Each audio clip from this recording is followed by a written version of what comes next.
So if you've been using Premiere Pro for a while now, you will definitely run into those situations where you need to sync your audio and your video. And this is especially true when they are both not from the same source. So for example, let's say you have a recording with your iPhone camera and obviously it comes with its own audio, but you also have your main audio which is coming from your condenser mic. So the question is, how do you sync the audio from your condenser mic to the video from your iPhone camera? That is what we are going to be looking at in this video. So without any further ado, let's jump right into it.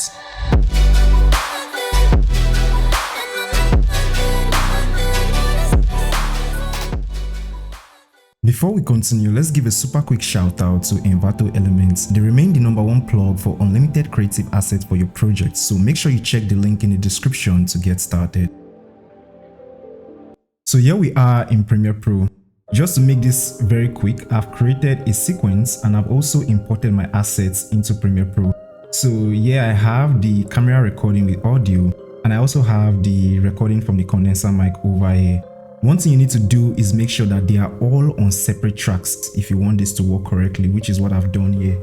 So here I have just 2 assets or files I'm working with, but in a real world situation, you will definitely be working with a bunch of files and assets, so you just need to bear that in mind. So now I'm just going to click on play and you'll see that the audio from the condenser mic and the audio from the camera is not in sync. How's it going, everybody? Welcome back to Mass. Also, if you notice, the audio from the camera is also noisy because I haven't done any pre-processing. I will actually create a video on that later on how to clean the audio from your mic. Like if you listen clearly to the condenser mic, is very clean and sharp, so I'll do a video on that later. So once you have everything set up correctly, the next thing you want to do is click down and select all the assets. Make sure that they are on separate tracks because that is very important for this to work.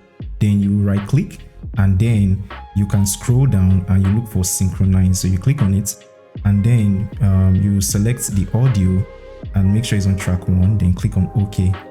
So as you can see, it will automatically arrange all of them correctly. So right now, if I put the playhead here and click on play, how's it going, everybody? You see that everything is now synchronized, and now you can just cut out all these other parts that you don't want. So one thing I'm going to do now is undo what we've done, and I'm going to show you a scenario where this will not work. So for example, let's say I import a new asset and I click on OK and I drag it to the timeline.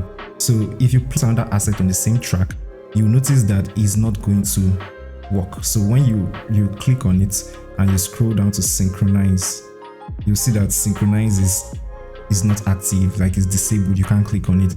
So that's why I said you need to make sure that all the elements that you want to synchronize are all on separate tracks. So if I move this down to here and now I click on highlight everything and try to synchronize, you see that this synchronize option is back up. I hope you learned something new in this video and really got value.